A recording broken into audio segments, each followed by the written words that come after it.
좋은 아침입니다. 날씨가 많이 쌀쌀해졌는데요. 감기 유의하시고요. 프레이 투게더 말씀을 함께 인사하겠습니다. 두세 사람이 땅에서 합심하여 무엇이든지 구하면 하늘에 계신 내 아버지께서 그들을 위하여 이루게 하시리라. 두 사람이 내 이름으로 모인 곳에는 나도 그들 중에 있느니라. 아멘.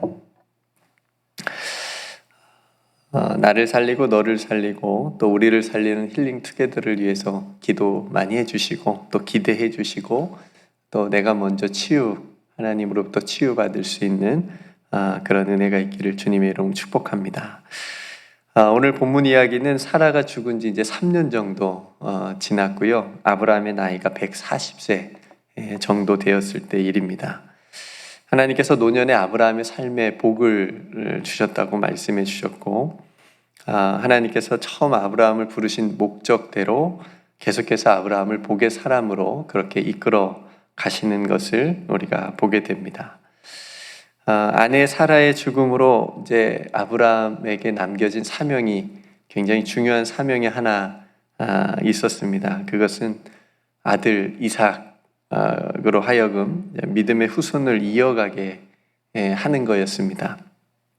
쉽게 말하면 장가 보내는 거였습니다. 그러니까 부모는 끝까지 부모인 것 같아요.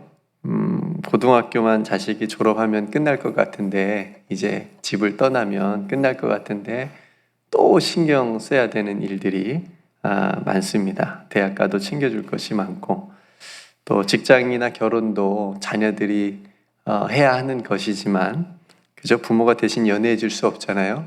그러니까 자녀들이 해야 되는 것이지만 그러니까 부모들이 얼마나 걱정하고 또 뒷바라지를 그것을 위해서 하는지 모릅니다. 또 손자들은 나오면 어때요? 또 옆에서 또 가서 잘 돌봐 주게 됩니다. 자녀들이 장성해서도 돌보는 일이 부모로서 끝이 없는 것 같습니다. 70이 넘은 자녀에게 90 넘은 어머니가 똑같이 차조심해라, 밥은 잘 먹고 다녀라 이렇게 하는 말을 하는 것처럼 저도 지금도 40이 넘었지만 그 얘기를 지금도 듣고 있습니다. 밥은 잘 챙겨 먹어라. 제가 잘 챙겨 먹거든요. 그런데도 계속 어머니는 그런 말씀을 하십니다. 그러니까 저도 자녀들을 키워보지만 부모의 눈에는 항상 장성한 자녀라 할지라도 어린아이처럼 그렇게 보이고 또 걱정이 되는 것 같습니다. 저도 자녀이지만 그런 부모의 큰 은혜를 다 깨닫지 못하지요. 그래서 내리사랑이라고 하는 것 같습니다. 그러니까 아브라함에게 이삭이 바로 그렇게 보였겠지요. 아내 사라가 살아있을 때 이 아들 이삭을 장가 보냈으면 더 좋았을 텐데 그러지 못했기 때문에 이제 책임이 이 아버지 아브라함에게 주어진 거죠. 이때 이삭의 나이가 40세 정도 되었으니까 굉장히 늦은 나이 아닙니까? 왜 결혼하지 못했는지 아니면 안 한 건지 왜 그랬을까요? 이삭이 왜 장가를 못 갔을까요? 안 간 걸까요? 성경은 그 이유를 말해주진 않습니다. 근데 이 정도 나이 되기까지 적지 않은 나이인데 안 간 거 보니까 요즘 시대 사람 같긴 합니다. 요즘에도 굉장히 늦게 가잖아요. 당시에 어느 부족은 그냥 무조건 10대만 되면 결혼을 시켰거든요. 강제 결혼하기도 하고. 근데 요즘은 대부분 자유가 보장된 국가에서는 청년들이 결혼을 하지 않으려고 하려고 해도 늦게 한다고 합니다. 더 문제는 뭐냐면 결혼을 해서 하긴 했는데 자녀를 또 낳지 않는데요. 자녀를 낳지 않으려고 한다고 합니다. 이것이 국가적으로도 큰 사회적으로도 문제가 되고 있다라고 하는 뉴스를 들었습니다. 미국의 출산율은 1.6% 정도 되고요. 우리나라 출산율은 얼마 정도 되는지 아십니까? 0.7%. 그러니까 결혼한 젊은 가정이 아기를 안 낳는 가정이 훨씬 더 많다는 거예요. 그러니까 한 명도 안 낳는다는 거예요. 그러니까 사회학자들은 이렇게 계속되면 한국 민족이 몇십 년 안에 사라질 수도 있다. 그러니까 실제로 이런 일들이 일어나고 있죠. 지방의 그 시골에 있는 초등학교들이 아이들이 없어서 폐교를 합니다. 그죠? 그 지방 대학교들도 이제 통폐합을 합니다. 청년들이 없으니까요. 그죠? 그러니까 젊은 사람들이, 아기들이 점점 사라지고 있는 거죠. 아기를 낳지 않으니까. 그 이유를 청년들에게만 물을 수는 없고요. 왜냐하면 뭐 여러 가지 사회적 환경들이 있잖아요. 물어보면 아기를 도대체 어떻게 키우란 얘기입니까? 아기 한 명에게 들어가는 돈이 얼만데 사회적으로 키우기가 너무 힘듭니다. 이렇게 합리적인 그런 원인들을 이야기를 하는데, 어쨌든 이러한 일들은 우리가 모두 고민하고 굉장히 풀어야 될 큰 사회적 숙제인 것 같습니다. 그러니까 오늘 이삭도 나이가 적지 않은 나이인데 결혼시키는 것이 아브라함에게는 굉장히 이제 큰 일인 거예요. 큰 기도 제목입니다. 아브라함의 나이도 굉장히 나이가 많이 먹었기 때문에 자신이 직접 며느리감을 찾지 못하고 자신의 종 중에 신뢰할 수 있는 종을 택해서 아들 이삭의 며느리를 찾을 수 있도록, 이삭의 며느리가 아니군요. 이삭의 아내를 찾을 수 있도록 이제 보냅니다. 그리고 아브라함은 종으로 하여금 맹세까지 하게 하는데요. 그러니까 이 정도로 아브라함에게는 굉장히 중요한 일이었어요. 그렇죠? 부모에게 자신의 결혼이 굉장히 중요한 일이잖아요. 그래서 아브라함에게 남겨진 중요한 사명인 이 믿음의 후손을 이어가게 하고자 했습니다. 성도 여러분, 남녀가 결혼하는데 조건이 필요하죠. 그죠? 이석호 권사님은 어떤 조건을 결혼 전에 가지셨습니까? 내가 이런 남자면 꼭 결혼하겠다. 혹은 부모님이 어떤 조건을 가지셨나요? 이석호 권사님도 어떤 조건이 있으셨나요? 난 무조건 잘생긴 남자랑 할 거야. 우리 강 장로님도 어떤 조건이 있으셨나요? 저는 굉장히 이쁘고 참하고 믿음이 좋고 그런 여인을 만나고 싶었습니다. 어떻게 만난 것 같아요? 네. 그러니까 젊을수록 조건이 적대요. 그냥 반하면 끝이야. 뭐 조건 별로 안 보고 젊을수록 반함. 그래서 대학교 때 뭐 결혼하는 게 좋다 뭐 이런 얘기도 있잖아요. 근데 나이 들수록 조건이 많아진대요. 그래서 까다롭겠죠. 살아본 경험이 있으니까 그만큼 신중해지는 거니까 조건이 많아지죠. 그러니까 요즘에는 결혼정보회사라는 것도 있어가지고 거기서 중매를 서주는데 키, 건강, 뭐 학벌, 뭐 재산, 연봉, 뭐 자산, 뭐 이런 조건들을 따져가지고 등급을 매긴대요. 뭐 A등급부터 이렇게 쭉 등급을 매겨서 그런 조건에 따라서 서로 매칭을 시켜준다고 합니다. 아브라함도 이삭의 아내가 될 사람을 찾는 데 있어서 한 가지 중요한 조건을 종에게 얘기를 해줍니다. 뭐라고 얘기합니까? 어떤 이름 있는 민족의 권세가의 딸을 찾아라. 아니면 부유한 집안의 딸을 찾아라. 집안이 좋아야 된다. 이쁘고 똑똑해야 된다. 이런 조건이 아니었어요. 아브라함이 내민 조건은 딱 한 가지였습니다. 가나안 땅의 여인이 아니라 나의 동족의 여인이어야 된다. 나의 고향의 동족, 고향 땅의 여인이어야 된다. 이런 한 가지 조건이었습니다. 왜 그랬을까요? 뭐 분명하죠. 당시 가나안에는 굉장히 많은 우상들이 있었기 때문에, 그렇죠? 그런 우상들을 섬기는 여인이 아니고 그런 사람이 아니라 자신의 동족을 통해서 하나님에 대한 믿음을 이어가게 하기 위해서. 그러니까 아브라함에게는 이삭 결혼시키는 것도 중요하지만 그 결혼 자체가 목적이 아니라 이 이삭을 통해서 하나님에 대한 믿음을 계속 이어가게 하는 게 훨씬 더 중요한 목적이었어요. 그래서 이런 조건을 이 아브라함의 종에게 내밀고 가서 이런 여인을 찾아오라고 그렇게 말한 거였습니다.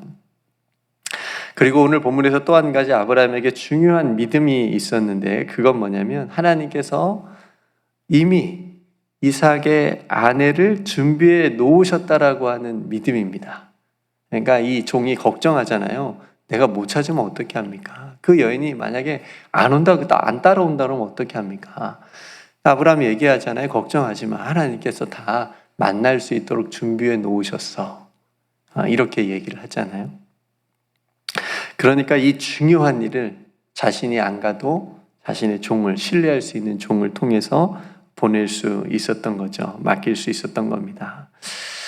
성도는 오늘 본문 이야기를 통해서 우리가 우리는 이미 다 이제 결혼을 했으니까 여러분들의 결혼한 또 자녀들도 있을 것이고 또 결혼을 시켜야 되는 자녀가 있는 성도님들도 있으실 겁니다.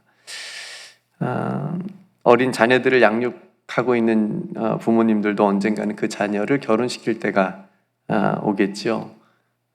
저도 벌써 큰딸 혜인이가 걱정이 됩니다. 이놈이 도대체 어떤 놈을 만날까? 내가 이놈을 시집 보낼 수 있을까? 마음 한켠에. 그러니까 수연이도 그날이 곧 온다니까요.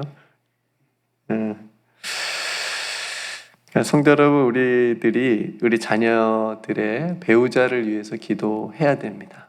우리 자녀들도 물론 자신의 배우자를 위해서 기도해야 되지만 우리 부모들도 오늘 아브라함에 맡겨진 큰 사명 한 가지가 있었던 것처럼 우리들도 우리 자녀들을 잘 양육했잖아요. 이제 정말 중요한 결혼을 시켜야 되는 때가 오면 그때 우리 자녀들이 정말 믿음의 배우자를 만날 수 있도록 기도를 해야 됩니다. 조건은 뭐예요? 믿음이 있는 사람을 만날 수 있도록. 뭐 그렇다고 목사님 우리 자녀는 어떻게 하다 보니까 믿음이 없는 사람을 만나게 됐는데 어떻게 하죠? 기도해야지요. 그거 걱정하지 마십시오. 이제 그 사람이 뭐 사위가 됐든 며느리가 됐든 그 사람이 믿음을 가질 수 있도록 또 기도해야 됩니다. 그렇죠? 그러니까 다른 조건을 우리가 보기 전에 믿음을 가장 큰 조건으로 봐야 된다는 얘기죠. 왜요? 세상은 점점 이 믿음의 대를 이어가기가 힘들어요? 쉬워요? 그냥 교회 가자 그러면 가요? 안 가요? 안 갑니다. 그렇죠? 이 믿음의 대를 이어가기가 쉽지 않기 때문에 그렇습니다. 그러니까 그러기 위해서는 먼저 우리 자녀들이 믿음의 사람이 될 수 있도록 기도하고 또 양육해야 되겠죠. 그러니까 우리 자녀가 믿음의 사람을 만날 수 있도록 기도하고 우리 자녀 또한 믿음의 사람이 될 수 있도록 먼저 잘 양육하고 또 기도해야 되는 것. 이 일도 정말 이 어두운 세상에서 힘든 일이겠지만 믿음의 공동체 안에서 잘 자랄 수 있도록 도와줘야 되겠습니다. 그리고 가장 중요한 게 있어요. 자녀는 부모의 거울이라는 말이 있습니다. 제가 키워보니까 정말 그런 것 같아요. 다 닮습니다. 좋은 것만 닮으면 좋겠는데 부모의 안 좋은 것도 다 닮아요. 그렇죠? 다 그냥 보고 배웁니다. 그러니까 우리 부모된 우리들이 먼저 믿음의 사람이 돼야 됩니다. 굉장히 중요한 문제입니다. 자녀 교육의 모든 문제는 부모에게 있다라고 하는 말을 제가 아이들을 키우면서 점점 실감하고 있습니다. 그러니까 부모된 우리들이 먼저 우리들도 기준이 삶의 기준이 말씀이 되고 우리들도 무슨 일을 행할 때마다 기준이 믿음이 되고 믿음으로 결정하고 그러니까 그런 모습들을 우리 자녀들에게 보여줄 수 있다면 우리 자녀들도 그렇게 우리들의 그런 모습을 본받아서 믿음의 사람이 될 줄로 믿습니다.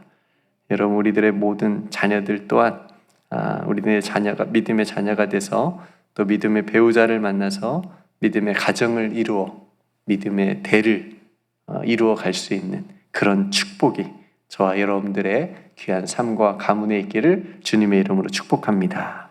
이렇게 기도하겠습니다. 은혜로우신 아버지 하나님, 오늘 아브라함에게 정말 남겨진 중요한 일이 한 가지 있었는데 그것은 아들 이삭을 결혼시키는 거였습니다. 그래서 자신의 종을 보내게 되는데 조건이 하나님 자신의 땅, 자신의 동족 중에서 여인을 찾는 일이었습니다.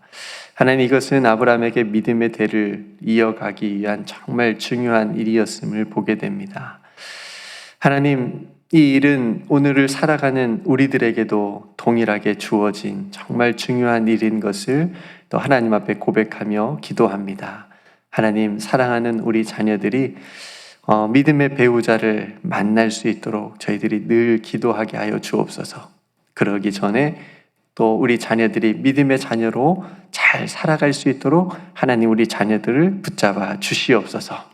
또 그러기 전에 하나님 부모된 우리들이 믿음의 삶을, 믿음의 본을 우리 자녀들에게 잘 보여줄 수 있도록 우리들의 믿음 또한 하나님 붙잡아 주시옵소서.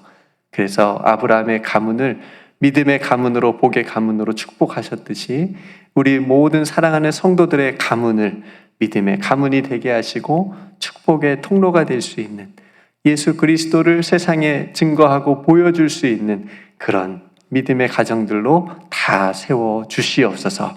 하나님, 특별히 오늘은 우리 자녀들을 위해서 기도하고 싶습니다. 우리 자녀들의 믿음을 지켜주옵소서. 이 세대를 본받지 않게 하여 주시옵시고 마음을 새롭게 함으로 하나님이 기뻐하시고 온전하신 뜻이 무엇인지 늘 분별하며 믿음의 선택을 할 수 있는 우리 자녀들 다 될 수 있도록 하나님 도와주시옵소서. 오늘도 하나님 앞에 우리 사랑하는 성도들이 기도하며 나아가는 그 기도의 제목을 주님께서 들어응답하여 주시옵시고 투게더로 또 함께 기도할 때에 하나님 그 투게더 안에서 치유가 일어나게 하여 주시옵시고 함께 격려하고 사랑하는 귀한 일들 일어나게 하여 주시옵소서. 오늘도 우리의 모든 발걸음마다 주님께서 동행하여 주실 줄 믿고 감사드리며 우리를 오늘도 믿음 가운데 붙들어 주시는 우리 구주 예수 그리스도 이름으로 간절히 기도드리옵나이다. 아멘.